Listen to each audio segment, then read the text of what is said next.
Morning all of you. आज हम पढ़ने जा रहे हैं आपके पास लेक्चर नंबर 5। चैप्टर हम पढ़ रहे हैं कौन सा बेटा? आपके पास इलेक्ट्रिक साइकिल आरबीसी फिजिक्स का चैप्टर नंबर 6 आपके पास है। और आज हम पढ़ेंगे पोटेंशियोमीटर का फर्स्ट एप्लीकेशन जो है to find the internal resistance of a cell using potentiometer. आपके पास ये जो एप्लीकेशन है ये आपके फिजिक्स प्रैक्टिकल में भी है, तो इसकी थ्योरी को और इसके कंसेप्ट को ध्यान से समझे, ये आपके प्रैक्टिकल में भी काम में आने वाला है। और इस टॉपिक के बेसिस पे आपको इस चैप्टर का एग्जाम्पल 6.7 सॉल्व करना है, जो कि ऑलरेडी मेरे यूट्यूब चैनल पे अपलोडेड है।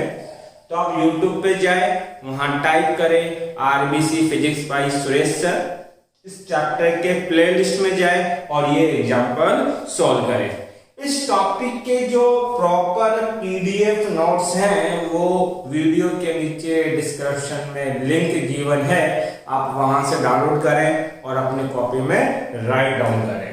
अब देखिए बेटा, हम समझते हैं कि पोटेंशियोमीटर की हेल्प से किस तरीके से किसी सेल का इंटरनल रेजिस्टेंस कैलकुलेट किया जाता है।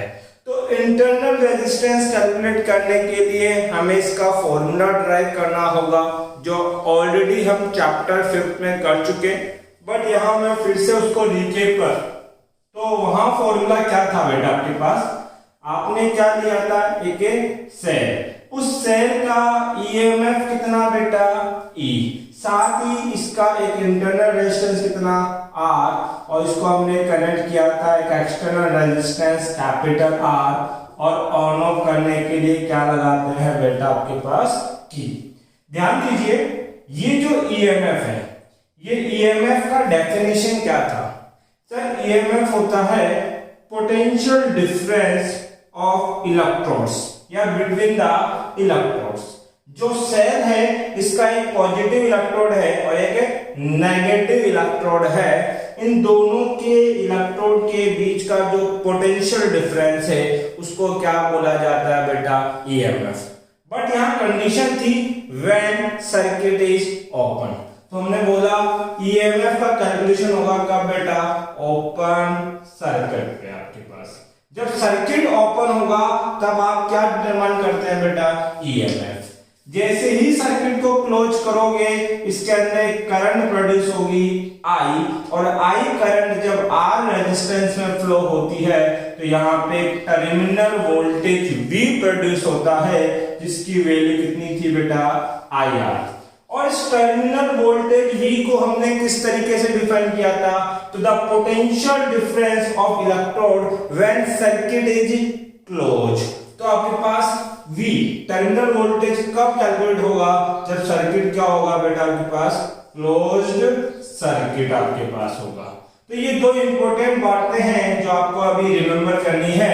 एक तो ईएमएफ किस कंडीशन पे निकलता है, और एक टर्मिनल वोल्टेज कब कैलकुलेट किया जा सकता है। अब ध्यान दीजिए, अगर इस सर्किट की मैं बात करूं तो इस सर्किट में करंट कितना होगा? ओम्स लॉ क्या कहता है? ओम्स लॉ कहते हैं करंट होता है आपके पास total EMF upon total resistance. तो इस सर्किट में एक ही ईएमएफ है E upon total resistance. Resistance कितने हैं बेटा? 2, और ये दोनों रेजिस्टेंस किस फॉर्म में कनेक्टेड है? सीरीज में, इसलिए लिखेंगे small R plus capital R. Cross multiply करोगे तो I R plus I capital R equal to EMF. अब ध्यान दीजिए, इस आई आर को एज इट इज प्लस इस आई आर को हम क्या लिख सकते हैं? Terminal voltage V equal to EMF. यहां से आई आर इक्वल टू कितना बेटा? E माइनस V, और इंटरनल रेजिस्टेंस का फॉर्मूला हो जाएगा E minus V upon I। इस फॉर्मेट से हम लिख सकते हैं I इक्वल टू क्या होता है? V by R। तो हम स्मॉल r इक्वल टू क्या लिखेंगे? E minus V। इस I की जगह क्या लिखा जाएगा? V बाई R, R ऊपर चला जाएगा। तो ये फॉर्मूला बना किसका बेटा? Internal resistance. अगर कोई सेल है उस सेल का इंटरनल रेजिस्टेंस कितना है वो आपको डिटरमाइन करना है। तो आपको उस सेल का ईएमएफ पता होना चाहिए, उसका टर्मिनल वोल्टेज पता होना चाहिए, और जो रेजिस्टेंस आप कनेक्ट कर रहे हो सीरीज में उसकी वैल्यू पता होनी चाहिए। अगर ये तीन डेटा पता है तो इस फॉर्मूले में रखकर हम उस सेल का इंटरनल रेजिस्टेंस कैलकुलेट कर सकते हैं। तो हम डायरेक्ट ये इंटरनल रेजिस्टेंस यूज करने वाले हैं। तो फॉर्मूला पहले ही हमने बता दिया, स्मॉल r इक्वल टू कितना होगा, E minus B upon V multiply by r। ठीक है बेटा, अब ध्यान देना यहाँ आप लोग, आपको किसको यूज में लेना है, पोटेंशियोमीटर को। तो सबसे पहले हमें पोटेंशियोमीटर का प्राइमरी सर्किट बनाना पड़ेगा। उसके लिए हमने क्या लिया बेटा, एक सेल। उस सेल का ईएमएफ कितना बता दिया, ईपी। इसको ऑन ऑफ करने के लिए की, और की नंबर 1 है इसलिए इसको लिख दिया K1। इस सर्किट की करंट कितनी होगी उसको हमें कंट्रोल करना है, इसलिए हमने क्या लगा दिया बेटा, रियोस्टेट। और साथ ही हम क्या करते हैं बेटा, आपके पास 10 मीटर लॉन्ग पोटेंशियोमीटर वायर लेते हैं, A एंड B आपके पास है। ये आपके पास पोटेंशियोमीटर का प्राइमरी सर्किट है, और हमेशा यही बनेगा जब भी किसको काम में लोगे, पोटेंशियोमीटर को। तो इस सर्किट को तो हमेशा याद रखो। ये जो पोटेंशियोमीटर है इसका पोटेंशियल ग्रेडियंट क्या बेटा, पोटेंशियल ग्रेडियंट कितना मान लिया, x है भाई। इस पोटेंशियोमीटर का पोटेंशियल ग्रेडियंट कितना माना बेटा हमने, x। अब देखिए आपको पोटेंशियोमीटर के साथ क्या निकालना है, इंटरनल रेजिस्टेंस। तो इंटरनल रेजिस्टेंस का सर्किट तो ये है, इस सर्किट को हमें अटैच करना है। बट ध्यान देना, ये जो आपने सर्किट बनाया है ये थ्योरेटिकल है, इसको आप कॉपी पेन पे बना सकते हो। बट जब इसी सर्किट को आपको असेंबल करना होगा फिजिक्स लैब के अंदर तो एज इट इज नहीं बनेगा। वहां क्या होगा, आपको एक केमिकल सेल लेना पड़ेगा। कोई भी सेल ले लीजिए, लेकेंसी सेल ले लीजिए, डेनियल सेल ले लीजिए, ड्राई सेल ले लीजिए, जो भी अवेलेबल है वो आप ले सकते हैं। तो वो जो आप सेल लेंगे तो सेल का ईएमएफ और इंटरनल रेजिस्टेंस उसी के अंदर होगा। यहां तो क्या करते हैं, इंटरनल रेजिस्टेंस को इसके सीरीज में रिप्रेजेंट करते हैं, बट प्रैक्टिकल में वो सीरीज में अटैच आपको दिखाई नहीं देगा। उसी सेल के अंदर उसका क्या होगा, इंटरनल रेजिस्टेंस। उसके बाद क्या होगा, आपको एक एक्सटर्नल रेजिस्टेंस लगाना है, और फिजिक्स लैब के अंदर इस एक्सटर्नल रेजिस्टेंस को आप कनेक्ट करते हो with the help of resistance box. तो हम क्या करेंगे, यहां लगा देंगे एक रेजिस्टेंस बॉक्स जो कितना रेजिस्टेंस ऑफर करेगा, R रेजिस्टेंस। फिर ऑन ऑफ करने के लिए क्या है, की। तो ये सर्किट असेंबल करने के बाद कुछ ऐसा दिखाई देगा, ठीक है। बट हम इसको रिप्रेजेंट कैसे करेंगे, हम क्या करेंगे, ये वायर इस तरीके से बना देंगे, इस तरीके से। बस वायर को शेप दिया है और कुछ नहीं, आपके पास डायरेक्ट कनेक्ट हो जाएंगे। तो ये सर्किट है, इसका प्रैक्टिकल सर्किट आपके पास, इसको यहां कनेक्ट करना है। तो आप क्या करना बेटा, ये सेल लेंगे, ये रहा वो सेल जिसका ईएमएफ कितना है, E, इंटरनल रेजिस्टेंस कितना है, R। इसके साथ कनेक्ट करोगे क्या बेटा, एक रेजिस्टेंस बॉक्स। साथ में क्या कनेक्ट करना है, एक की, और ये आपका सर्किट बन गया। क्लियर है, ये की नंबर फर्स्ट थी और ये की हमने बोल दी सेकंड।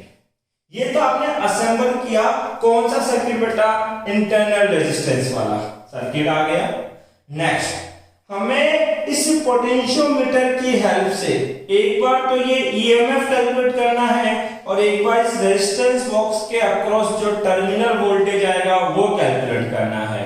तो ईएमएफ और वोल्टेज पोटेंशियोमीटर से कैलकुलेट करने के लिए हम इसके साथ क्या अटैच कर देंगे बेटा, एक गैल्वेनोमीटर, और गैल्वेनोमीटर के साथ क्या अटैच करेंगे बेटा, ज्योति। ये आपका सर्किट है किसका, to find the internal resistance of cell using potentiometer. तो अगर ये सर्किट याद है तो फिर इसका कैलकुलेशन बड़ा आसान हो जाता है। ध्यान दीजिए किस तरीके से आप डिटरमाइन करेंगे। सबसे पहले यहां देखो, आपको क्या करना है, की केबल को ऑलवेज क्लोज रखना है, ये हमेशा बंद ही रहेगा, तभी तो इस सर्किट में करंट फ्लो होगा, सर्किट ऑन होगा। उसके बाद क्या करना है, इंटरनल रेजिस्टेंस निकालना है। सबसे पहले क्या कैलकुलेट करना पड़ेगा, ईएमएफ। और ईएमएफ कब कैलकुलेट होता है, जब सर्किट क्या हो, ओपन। अब देखो ये जो नीचे वाला सर्किट है, इसको ऑन ऑफ करने का काम या वर्क कौन करेगा, की K2। मुझे सर्किट को क्या रखना है, ओपन, ताकि मैं क्या कैलकुलेट कर सकूं बेटा, ईएमएफ। इसके लिए क्या करोगे आप लोग, first open the key K2। हम की K2 को क्या कर रहे हैं बेटा, ओपन रख रहे हैं, इसमें प्लग इन नहीं किया। अगर प्लग इन नहीं करोगे तो ये रेजिस्टेंस बॉक्स वाले जो एलिमेंट है इसका कोई मतलब नहीं है, क्योंकि इस ब्रांच में कोई करंट फ्लो नहीं होगा। इसको आप चाहो तो रिमूव कर सकते हो। अब बताओ गैल्वेनोमीटर डायरेक्ट किससे जुड़ा है, ईएमएफ से, तो हम लोग पोटेंशियोमीटर के प्रिंसिपल को काम में लेंगे और इसका ये ईएमएफ डिटरमाइन करेंगे। तो first open the key K2 and find the balancing length for sale EMF E।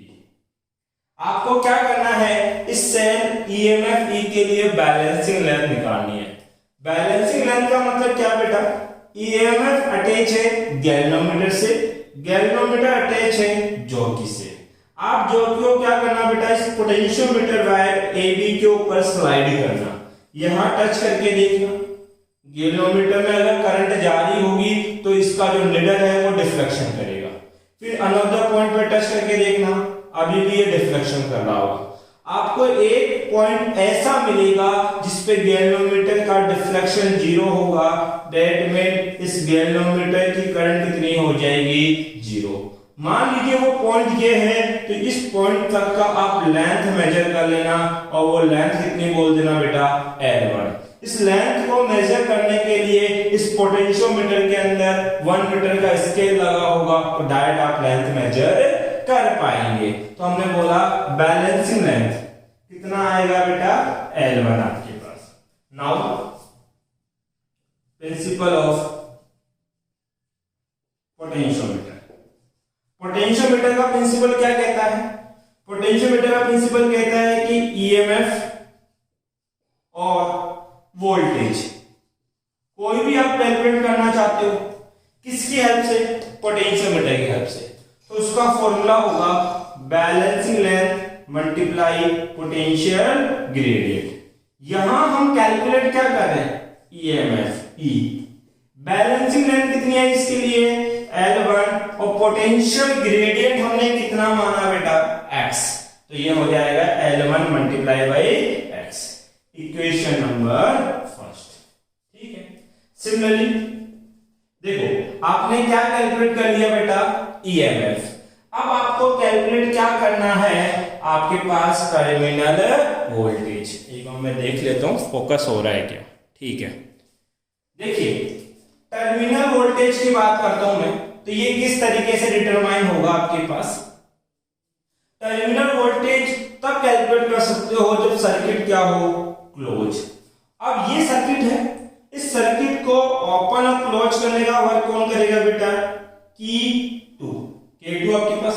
मैंने सर्किट क्लोज किया और सर्किट क्लोज करने के बाद इस रेजिस्टेंस बॉक्स से एक रेजिस्टेंस बाहर निकालूंगा, कितने ओम का, R ओम का। जितना भी निकालूंगा 5 ओम, 10 ओम, 15 ओम, उसकी वैल्यू मुझे पता होगी। जैसे ही रेजिस्टेंस बाहर निकालूंगा इस सर्किट में करंट होगी, और करंट होगी तो यहाँ पे एक टर्मिनल वोल्टेज डेवलप होगा। इस टर्मिनल वोल्टेज को आपको कैलकुलेट करना है किससे बेटा, इस गैल्वेनोमीटर और पोटेंशियोमीटर की हेल्प से। तो सिमिलरली क्लोज की K2, जो की K2 इसको हमने क्या किया, close and take out a resistance from resistance box, that is R1। इस K2 को हमने क्लोज किया है और रेजिस्टेंस बॉक्स से कितने ओम का रेजिस्टेंस बाहर निकाला बेटा, 8 ओम का रेजिस्टेंस आप बाहर निकाल रहे हैं। क्लियर है इतनी सी बात। And find balancing length